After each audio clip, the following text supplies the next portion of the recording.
나는 왜 믿는가? 라는 제목으로 하나님 말씀 증거하겠습니다. 제목이 좀 너무 도전적이죠. 2020년을 맞이한 여러분, 무엇이 가장 중요하십니까? 어느 영화의 중요한 대사, 무엇이 중요한디? 그런 것처럼 여러분 올해 뭐가 제일 중요하신지요? 사람마다 상황에 따라 좀 다르겠죠. 만약에 혹시라도 지난해 건강에 문제가 있던 분이라면 아마 건강이 제일 중요하실 테이고, 자녀들 때문에 좀 속이 많이 상했거나 속상했더라면 자녀들의 문제가 고민과 갈등이 제일 중요할 것이고, 새롭게 사업을 시작했든지 아니면 뭔가 하고 있는 사업에 골똘히 혹은 경제적인 어려움을 겪었다면 그것이 제일 중요한 문제일 겁니다. 저는 여러분들에게 저에게 제일 중요한 걸 좀 고백하려고 합니다.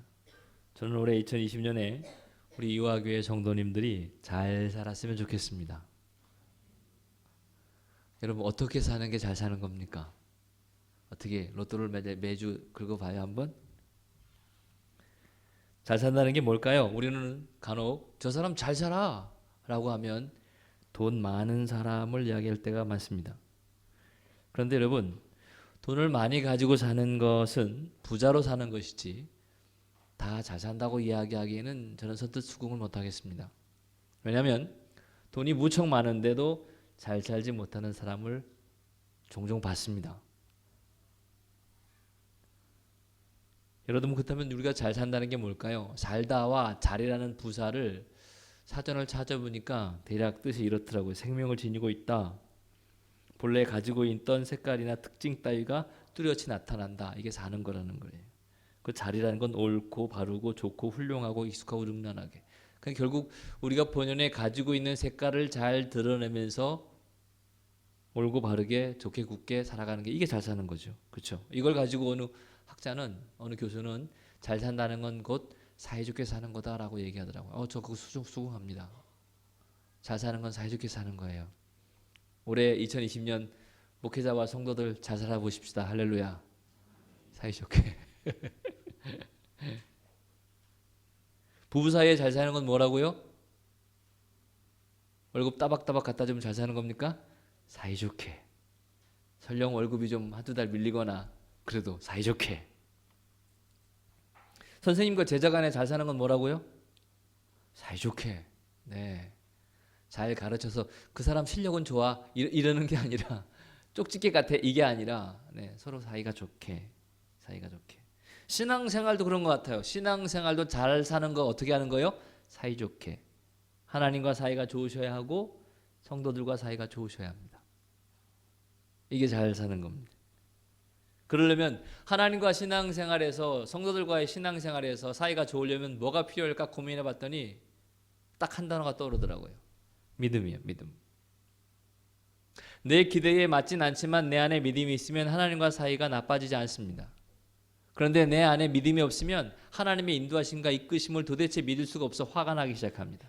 억울하기 시작하고 속이 상합니다. 성도들 사이도 마찬가지입니다. 저 사람의 본심은 아닙니다. 그럴 사람이 아닙니다. 근데 말 한마디 때문에 내가 상처가 됩니다. 왜 상처가 될까요? 그 사람이 말한 것도 문제가 되지만 내 마음에 그 말을 믿음으로 승화시킬 수 있는 힘이 떨어져 있기 때문에 그렇습니다. 그러니까 여러분, 우리 올해 신앙생활 잘 해봅시다. 그러려면 믿음을 놓치지 말아야 합니다. 로마서 10장 17절에 믿음은 들음에서 나며 들음은 그리스도의 말씀으로 말미암는다 그랬습니다. 말씀을 들으십시오. 눈으로 들으시고 귀로 들으시고 마음으로 들으시고 삶으로 들으십시오. 그래서 여러분들의 믿음이 한 뼘 이상, 두 뼘 이상 잘하셔서 올해 2020년에 더욱더 신앙생활을 잘 하실 수 있기를 정말 주의 이름으로 간절히 축원합니다. 저는 하나님이 계신 거 믿습니다. 믿기로 작정도 했고요. 또 믿어지고요. 이런 결론이 내리기까지는 저도 초등학교 지나고 스스로 이제 사춘기가 되면서 내 자아가 형성하면서 이해 혹은 경험, 확신, 기타 등등 많은 것들을 경험했겠지요. 근데 사실 목사가 하나님을 믿는다라는 거 식상하죠. 어찌된 일인지 아이러니하게도 설득력이 떨어지고 순수성이 의심받습니다. 목사가 왜 나는 믿는가? 라고 이야기하면 목사의 신앙 고백 별 기대감이 없습니다. 왜냐? 두 가지 이유가 있는 것 같아요. 첫 번째는 목사가 믿는 게 당연하지. 목사가 하나님 믿는 게 당연하지. 그걸 가지고 만약에 어떤 유명인이 그랬다면, 예를 들면 이어령 박사님 같은 분이 네, 평생을 들어 무신론을 예찬하시고 신의 막 그렇게 글을 엄청난 그 날카로운 필력을 자랑하시던 그 이어령 박사님께서 나는 이제는 믿기로 했다라고 세례받을 때 한간에 큰 이슈가 됐었거든요. 그분이 이렇게 고백하더라고요. 내가 왜 하나님을 믿게 됐느냐, 내가 왜 예수님을 구주로 고백하게 됐느냐, 내 스스로 생각해 보니까 마치 키에르케고르가 느꼈던 인간 본연의 내면의 고독감이 내게 왔다. 그게 하나님의 은혜로 내게 왔다. 그래서 그 고독감이 나를 하나님께로 인도했다. 이렇게 고백하더라고요. 여러분에게도 만약에 하나님을 안 믿어 이러던 사람이, 일반인이 나 하나님 믿어 라고 얘기하면 이게 이제 더 설득력이 있죠. 기대감도 있고. 그런데 목사가 나 하나님 믿습니다 라고 하면 이건 뭐 당연한 거 아니야? 이런 거죠. 그리고 또 한 가지 이유가 진정성을 인정받기 어렵습니다. 아니 목사가 하나님 믿는다는 게 그래 알았어 이건 거죠. 이거 진정성을 인정받기 어렵다는 얘기는 마치 이런 거죠. 장사하는 분이 자기가 당신이 파는 거 제일 좋은 거라고 얘기하는 거랑 똑같은 거죠. 과일 가게 가서 과일 맛있어요 그러면 아니 어제보다 오늘 덜 맛있어 이렇게 얘기하는 사람은 없습니다. 다 맛있다 그러지. 귤 달아요? 귤이 여러분 새콤해야지 되는 거 아닙니까? 근데 달다 그럽니다. 모순이라는 단어가 어떻게 나왔는지 아시죠? 어느 한 시장에서 방패를 파는 장수와 이 방패는 뭐든 막아냅니다. 하나 주세요. 그 옆에 칼도 파는데 이 칼은 모든 방패를 뚫습니다. 사람이 물었다죠. 아니 당신이 파는 칼과 당신이 파는 방패를 두 개를 하면 뭐가 그럼 이기는 겁니까? 그랬더니 그건 사서 한번 해결해 보십시오. 뭐 이렇게. 이 모순인 거죠, 모순. 그러니까 목사가 나는 믿는다라고 얘기하는 건 신빙성을 의심받는 이유가 여기 있습니다. 그럼에도 불구하고 제가 경험한 하나님, 제 개인적인 체험이 객관화될 수는 없지만 적어도 제 자신의 삶을 변화시키기엔 충분했습니다. 성경을 읽다가 마가복음 1장의 11절에 예수님이 세례를 받으실 때에 하늘에서 나는 소리를 성경은 이렇게 표현합니다. 하늘로부터 소리가 나기를 너는 내 사랑하는 아들이라 내가 너를 기뻐하노라 하시니라. 아멘. 저는 여러분들이 이와 같은 경험이 수없이 일어날 수 있기를 간절히 소망합니다. 귀로도 들리지만 마음으로 들렸으면 좋겠습니다. 책으로뿐만 아니라 만나는 사람마다 믿음의 걸음을 걸어가는 그 사람들을 보면서 하나님이 나와 함께 하시는구나. 이걸 성경은 뭐라고 말하냐면 하나님의, 신학적으로 하나님의 영광입니다. 하나님의 거룩성, 진실됨, 공의, 정의, 사랑, 아름다움, 절대적인 문이잖아요. 성경에 누차 나옵니다. 출애굽기 24장 17절 보시겠어요? 산 위에 여호와의 영광이 여호와의 영광이 임했다는 겁니다. 이게 어떻게 보였다고요? 불같이 보였대요. 어떤 때는 하나님의 영광이 불같이도 느껴지고 어떤 때는 하나님의 영광이 잔잔하게도 느껴지고 어떤 때는 하나님의 영광이 가슴 깊이 느껴지기도 하고 말이죠. 역대상 16장 29절에는요. 여호와의 이름에 합당한 영광을 그에게 드릴지어다. 그 영광을 받은 자들이 제물을 들고 와서 예배하고 경배한다는 겁니다. 적어도 예배 자리 가운데 나와 계신 여러분, 지금 제 설교를 듣고 하나님을 향해서 예배하는 여러분, 하나님의 영광을 맛봤고 또 그 영광에 반응하시는 겁니다. 할렐루야. 아멘. 아멘. 아멘. 시편 19편 1절에도요. 하나님이 하늘에 하나님의 영광을 선포하고 공창이 그의 손으로 하신 일을 나타내는도다 이렇게 말합니다. 이 영광에 휩쓸렸던 사람들 무척 많습니다. 이사야, 에스겔, 바울, 세례 요한, 사도 요한, 종교개혁을 일으켰던 루터, 감리교 운동을 시작했던 웨슬리, 조금 더 현대로 땡겨와 볼까요? 우리 이화를 잇게 했던 스크랜튼, 아니면 좀 더 해볼까요? 이종영, 이영복, 강준호, 황창순, 정동호, 박영배, 좀 더 할까요? 정창용, 이영옥, 김은미, 그냥 시작했으니까 여기까지 끝내야 될 것 같아요. 전선미, 임동일, 오지영, 김은주, 또 할까요? 더 할까요? 네, 그만할까요? 집사님까지 하면 너무 많아지니까. 김대중, 김봉국 이렇게 있다가 너무 많아지니까. 우리 모두는 다 하나님의 영광을 경험한 이들입니다. 근데 사실 이거를 신학적으로는 하나님의 영광이라고 이야기하지만 신앙적으로는 이걸 뭐라고 말하냐면 임재라고 합니다. 임재. 하나님의 임재를 내가 경험했다 이러는 거죠. 어노인팅 뭐 이렇게 합니다. 사실 임재보다도 중요한 것은 그 임재를 경험한 이들이 어떻게 변화됐느냐입니다. 고린도전서 15장 10절에 그러나 내가 나된 것은 하나님의 은혜로 된 것이니 바울의 고백입니다. 나와 함께 하신 하나님의 은혜로다. 하나님의 영광을 본 자, 임재를 경험한 자, 그의 삶이 달라집니다. 바뀝니다. 그래서 사실 저는 매일 기도를 마무리하면서 이렇게 기도합니다. 하나님 제 마음 가운데 빛을 비춰주십시오. 제 믿음의 이유를 헤아리셔서 바른 판단과 진실 위에 견고히 서게 해주십시오라고 기도할 수밖에 없습니다. 그러면 여러분은 어떠십니까? 하나님의 존재나 믿음에 대해서 어떤 입장이십니까? 혹여 여러분 중에 탐색 단계가 계신 분이 계신지 모르겠습니다. 긴가민가해서 혹시나 해서 좀 더 알아보려고 관심을 가지고 계신 분 말입니다. 확신은 없지만 가만히 생각해 보니까 하나님이 안 계시면 별 문제가 안 되는데 하나님이 계신데 내가 안 믿으면 큰 문제가 될 것 같으니까 적당한 선을 유지하고 계신 그런 분. 이걸 저는 보험성 믿음이라고 얘기합니다. 근데 보험성 믿음의 문제는 뭐냐면 크게 손해보지도 않지만 적당한 선에서 간만 보고 있으면 그 맛을 제대로 느낄 수가 없습니다. 이게 문제인 거죠. 시몽 뷰라라고 하는 글로벌 비즈니스 전문가가 이런 말을 했습니다. 탁월함은 자기 문답에서 나온다. 스스로를 좀 물어보십시다. 2020년 시작하면서 나는 왜 믿는가? 나는 왜 믿는가? 여러분들의 신앙을 흔들려고 설교하는 거 아닙니다. 여러분 왜 그거밖에 안 되십니까? 라고 책망? 아휴 누가 누구를 책망합니까? 감히 말도 소도 아니죠. 그런 거 아닙니다. 저는 여러분들의 올해 2020년 더욱 신앙생활을 잘하기를 바랍니다. 그래서 잘 살기를 바랍니다. 그러려면 질문해야 합니다. 나는 왜 믿는가? 나는 왜 믿는가? 그게 오늘 본문의 첫 구절입니다. 고린도후서 13장 5절입니다. 너희는 믿음 안에 있는가 너희 자신을 시험하고 너희 자신을 확증하라. 예수 그리스도께서 너희 안에 계신 줄을 너희가 스스로 알지 못하느냐? 그러면 버린 자다. 감히 이렇게 큰 말을 합니다. 우리가 버림받지 않았다는 것을 알라고 성경은 말합니다. 고린도후서 13장 6절에 우리가 버림받은 자 되지 아니한 것을 너희가 알기를 내가 바라고 이렇게 말합니다.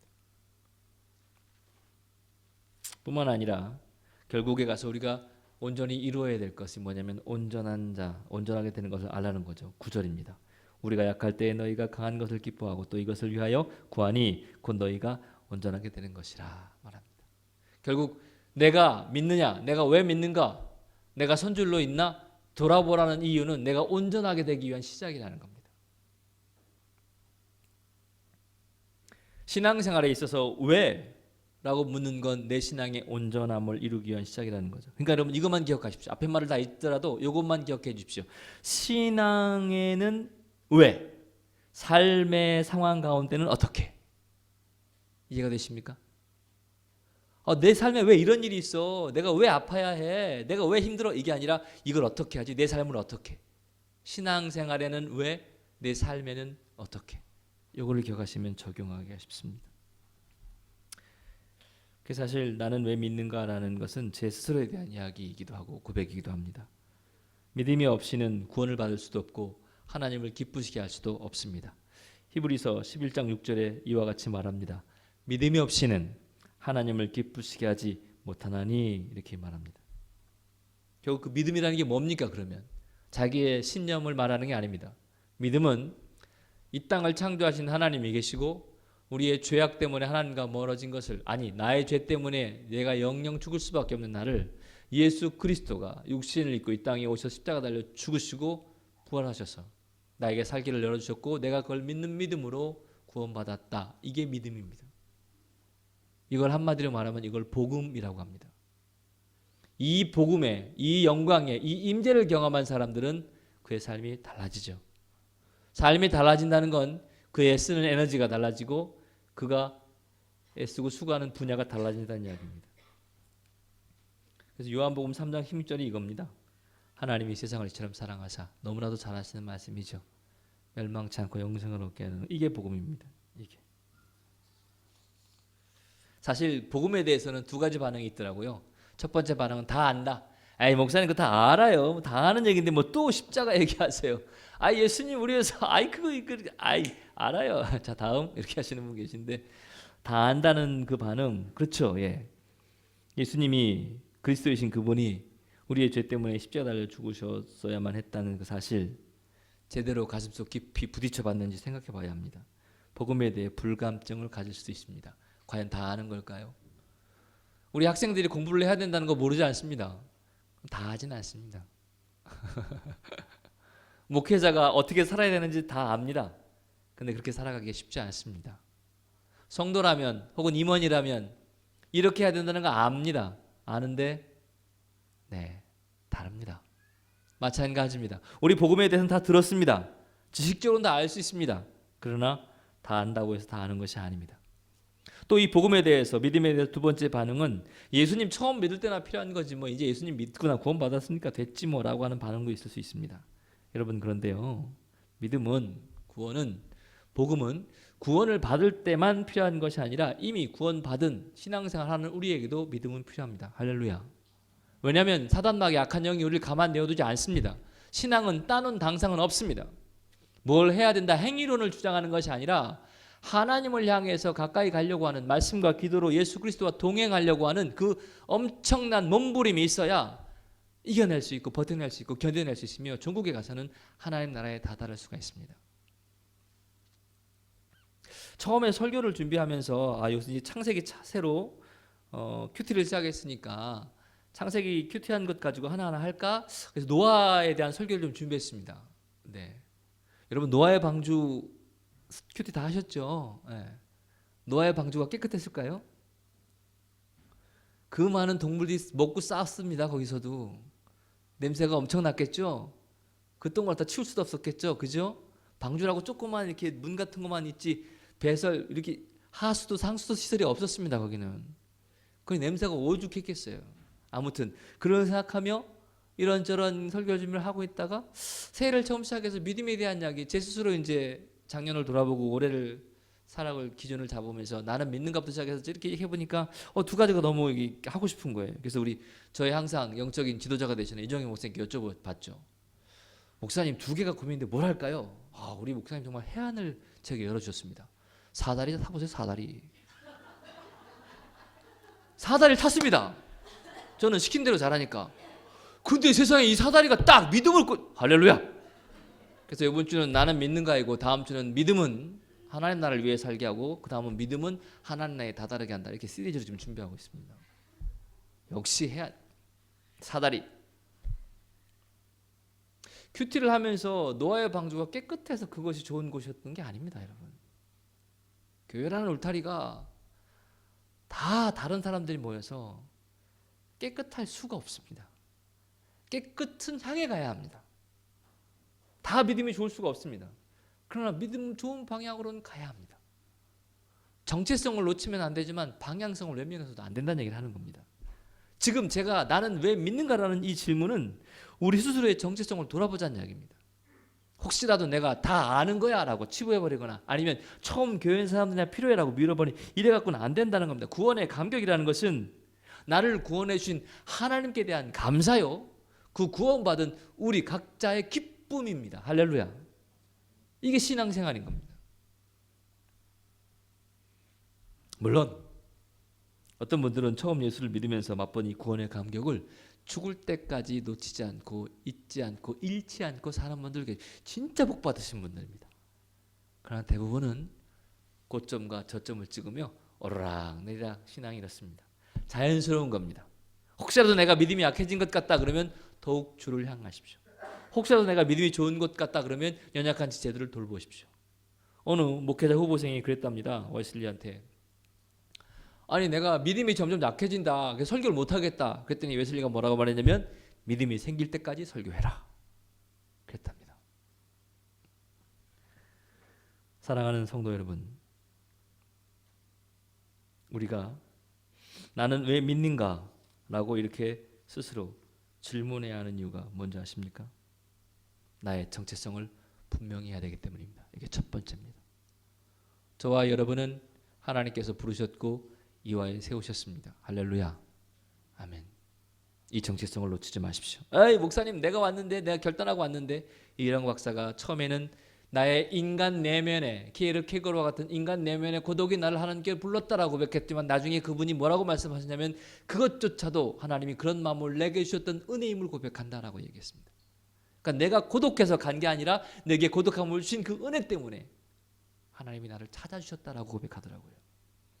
여러분의 정체성을 분명히 하십시오. 이화로 부르신 하나님께 감사하고 올해 2020년 나는 왜 믿는가? 나의 정체성 분명히 하는 한 해 되시기를 주의 이름으로 축원합니다. 두 번째는 우리 스스로가 왜 이 질문을 해야 되냐면 믿음의 능력을 회복해야 되기 때문에 그렇습니다. 믿음의 능력이 있습니다. 로마서 1장 16절 내가 복음을 부끄러워하지 아니하노니 이 복음은 모든 믿는 자들에게 구원을 주시는 하나님의 능력이 된다라고 이야기합니다.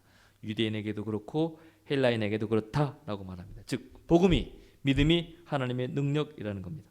우리는 아마 알고 있습니다.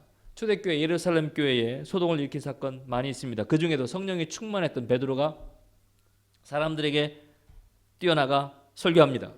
당신들이 십자가에 못 박아 죽인 이 예수님이 하나님이신데 다시 살아나셨고 이 예수님은 당신들을 기다리고 있다. 그러니 회개해라. 예수님을 믿고 세례를 받아 죄사함을 받으십시오. 이 설교에 이렇게 외쳤을 때 3,000명이 회개하고 세례 받았다고 성경은 이야기하고 있습니다. 예루살렘 인구 그 당시 인구를 돌아볼 때 3,000이라는 숫자가 어마어마하다라고 어느 학자는 얘기하기도 하더라고요. 어쨌건 그 능력이 복음의 능력이 믿음의 능력이 그때 나타났습니다. 그뿐만 아닙니다. 베드로와 요한이 시간이 돼서 성전에 올라가서 기도를 하려고 올라갈 때에 성전 미문에 앉아있던 안진뱅이가 돈 좀 주세요 구걸하니까 그에게 뭐라고 말하냐면 은과 금은 내게 없지만 내게 있는 것으로 내게 말하노니 예수 그리스도 이름으로 명하여 말하노니 일어나 걸으라 라고 했더니 그가 일어나 걸었습니다. 복음의 믿음의 능력이 나타난 현상입니다. 지금 뭐 안진뱅이를 일으키고 3,000명을 회개시키고 이런 것을 이야기하는 것이 아니라 하나님의 능력이 있음을 말하는 겁니다. 희망교회가 새로운 터전을 준비하고 또 새로운 준비들을 한다는 이야기를 들었습니다. 그러는 과정 가운데 하나님이 소위 말하는 까마귀의 손길을 통해서 하나님의 손길을 도와주시는 소식들을 듣습니다. 아 여전히 복음은 살아있구나. 믿음의 능력은 살아있구나.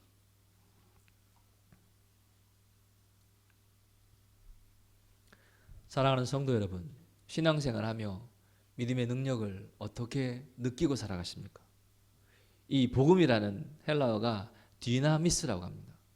이 디나미스라는 헬라어는 이 단어가 어떤 단어를 파생시켰냐면 다이나마이트라는 걸 파생시켰습니다. 빵 터지는 거 말이에요. 디나미스 복음은 능력입니다. 믿음은 능력입니다. 그 능력을 여러분 우리가 그냥 안에만 갖고 있는 거 아닙니까? 터치지 못하고. 물론 폭탄을 어떤 목사님은 이렇게 또 예화를 들었더라고요. 폭탄을 던져서 맞힐 수 있습니다. 그렇죠? 제가 여기서 이렇게 이영모 목사님 정도 자리에다 폭탄을 탁 던졌는데 이영모 목사님이 몸이 무척 날렵하셔서 살짝 피해가지고 다리만 조금 다칠 수도 있습니다. 아니면 정통으로 딱 딴 데 보고 때 확 던져가지고 딱 맞고 띵 할 수도 있습니다. 근데 안 터지면 저기서 끝나는 건데 저기서 만약에 이영모 목사님이 안 맞아도 이 폭탄이 터지면 여기 다가 난리가 나는 겁니다. 이런 비유를 들더라고요.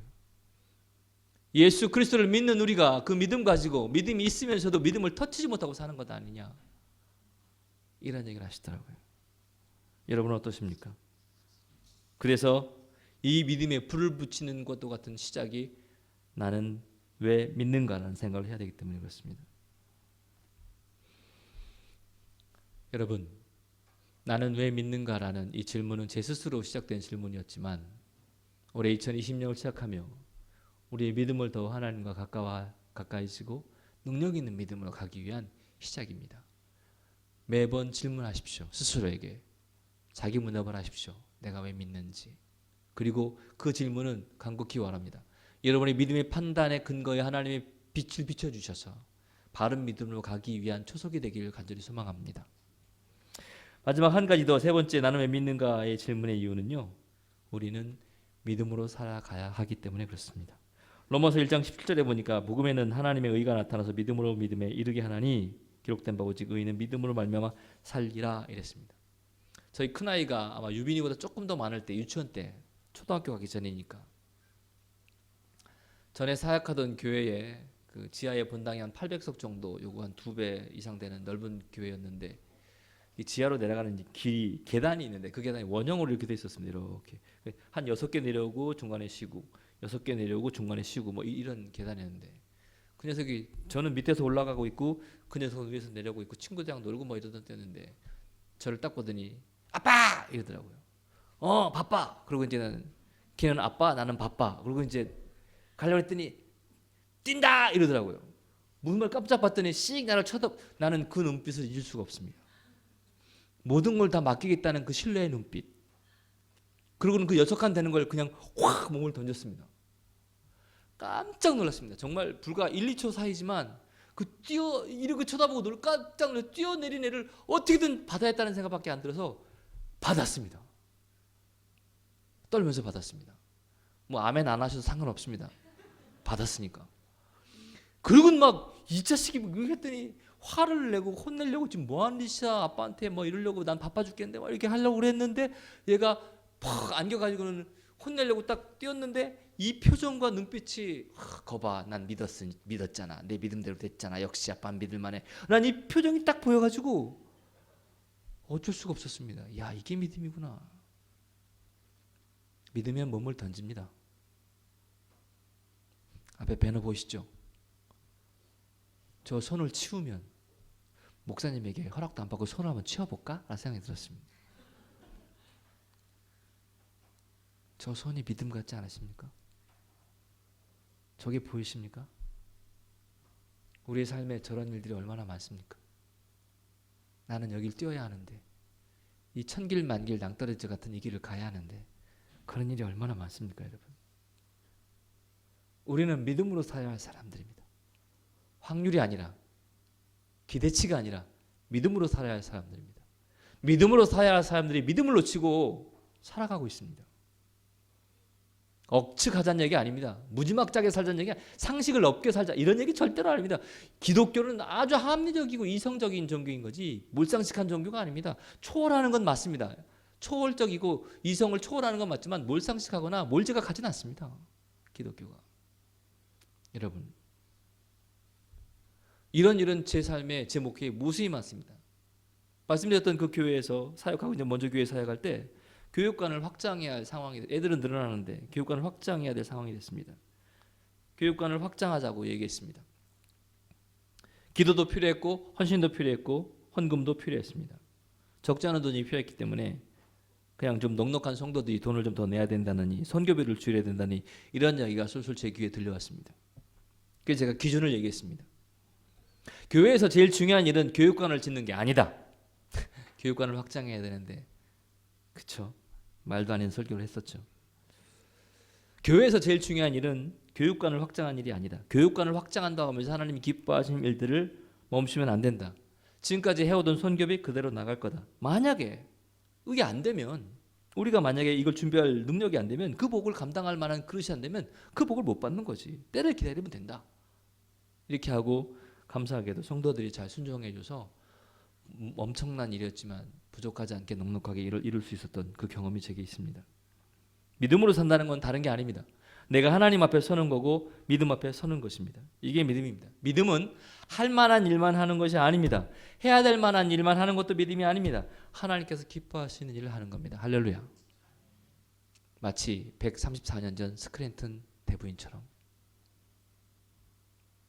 마치 우리 이화교회가 시작되기 전 40년 전에 그 노천극장의 그 언덕의 누구처럼, 마치 지금껏 이화교회를 지켜왔고 각자의 삶에서 믿음을 지켜왔던 여러분들처럼.